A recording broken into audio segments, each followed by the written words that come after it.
think that usually when we look at documentary films and investigative journalism, it seems like we have some limitations in the language. We are only allowed to discuss political matters.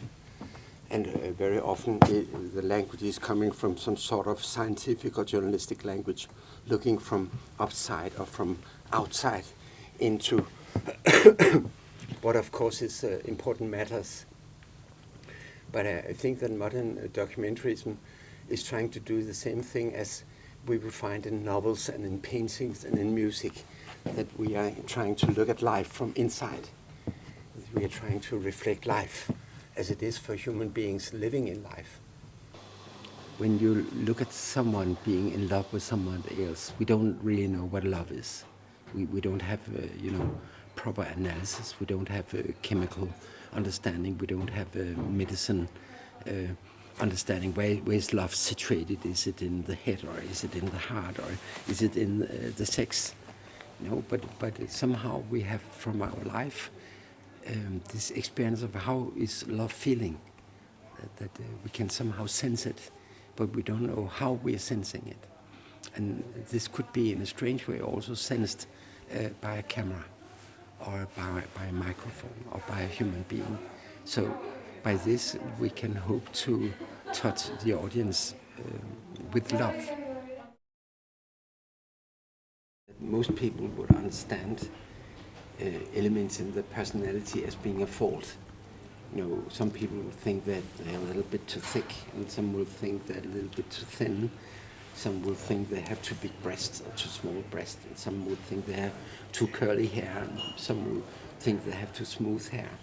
And this also goes for our personality, that we have elements in our personality we understand as fault. That in some cases it might be a sorrow, in some cases it might be a strong sexual desire.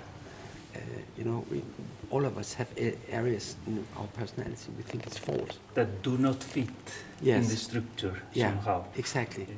And most people tend to hide this fault, not to offend the other, and maybe also not to offend yourself. So you hide your fault. And I think that is the generosity and the courage of the artist, that the artist will come to know his own fault and will actually present it to the audience, to the public. Where everybody is hiding it, the artist will show it, or talk about it, or appreciate it. Our language is widening out all the time, and it belongs to the connection to a human being, that we understand more and more, and in a strange way the language will lift us up, and it will give us a wider and wider perspective of human life. I think this will just go on. That is one of the beauties and the richnesses of language, that it will continue, and every generation will add a new layer to language. All languages are connected to film, that we use all our knowledge about human life to express how we understand life. So some part of our language is coming from dance, some is coming from theology, some is coming from music, some is coming from football. So all these languages are present in us.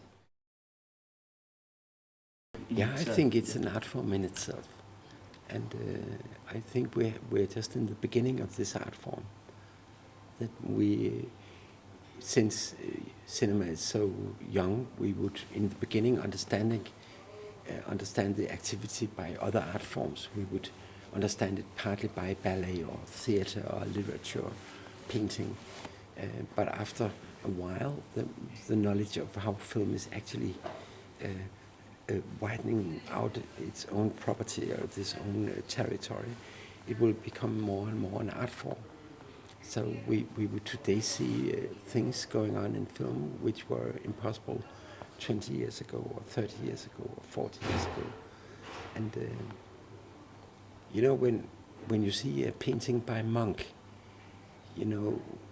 for instance, he has this painting of two women collecting corn on a field. And when you see the picture in a distance, you will see two women bowing down to collect corn. And then you will have some lines. You understand this as being the earth, you know, from which they're taking the corn. But if you look closer to these lines, you can sense also how is the mood it was painted with. You know, if he would do like this, or if he would do it very slowly, and influence the line with his sadness, or with his joy. So this kind of very emotional expression, which might be in a painting, will also today be found in cinema. That you sense that the camera is moved by an emotion, or that a line is going sort of unfolding in the pictures, even if you don't really know what is the line about. You can sense it's about emotion. I think that in both cases, both in fiction and in documentary, it is actually the understanding of the director that we are seeing.